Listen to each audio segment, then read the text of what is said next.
gusty, gusty, gusty.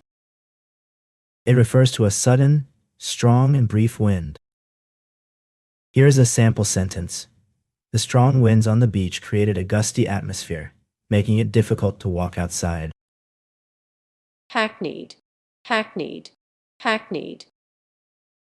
It refers to a phrase, idea, or expression that has been overused and is now considered trite, cliched, or lacking in originality. Here's a sample sentence. The phrase, break a leg, had become so hackneyed in the theater community that it was no longer taken seriously, and actors would often joke about its overuse. In this example, hackneyed means overly familiar or trite, to the point of being cliched or lacking originality. Haggard, haggard, haggard. It refers to being tired, worn out, or showing signs of physical or mental exhaustion, often with a gaunt or unkempt appearance. Here is a sample sentence. After weeks of traveling without sleep, Sarah looked haggard and exhausted, with dark circles under her eyes and a worn-out expression on her face. In this example, haggard describes Sarah's physical appearance as tired, worn out, and lacking in vitality. Hallowed, hallowed, hallowed. It refers to revered or respected, often due to long-standing tradition or association with something considered sacred or noble. Here is a sample sentence. The hallowed halls of Harvard University have been a symbol of academic excellence for centuries. In this example, hallowed means revered or held in great esteem, often due to historical significance or tradition. Hallucination, hallucination, hallucination. It refers to a sensory experience or perception that occurs in the absence of any external stimulus, often involving visual, auditory, or other sensory distortions.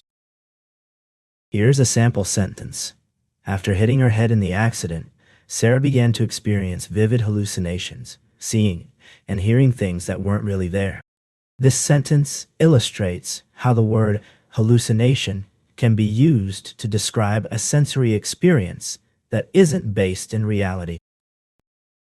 Hamper, hamper, hamper. It refers to a container or basket used for carrying or storing things, often in an awkward or cumbersome way. Here is a sample sentence.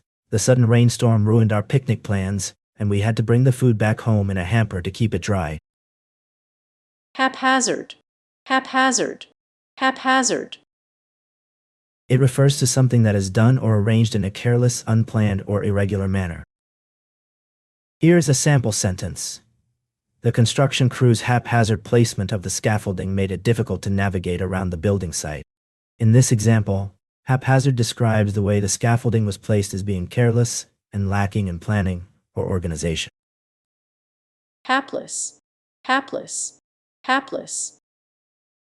It refers to unfortunate or unlucky, often in a comical or pitiful way. Here's a sample sentence.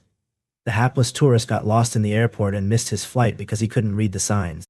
In this example, hapless describes the tourist as unfortunate or unlucky, implying that their situation was caused by circumstances beyond their control. Harangue, harangue, harangue. It refers to a long, loud, and often angry speech or lecture, typically criticizing or condemning something. Here is a sample sentence. The politician's lengthy and passionate speech, which lasted over an hour and included numerous personal attacks on his opponent, was met with groans from the audience and ended in a loud chorus of boos, prompting one observer to remark that it had been nothing but a harangue. In this example, the word harangue is used to describe a long-winded and argumentative speech. Harass, harass, harass. It refers to repeatedly bothering or annoying someone, often in a persistent and unwanted manner. Here is a sample sentence. The persistent phone calls from the telemarketer were harassing her, and she finally asked them to stop calling. In this example, the verb harassing means to repeatedly bother or annoy someone with unwanted attention or actions.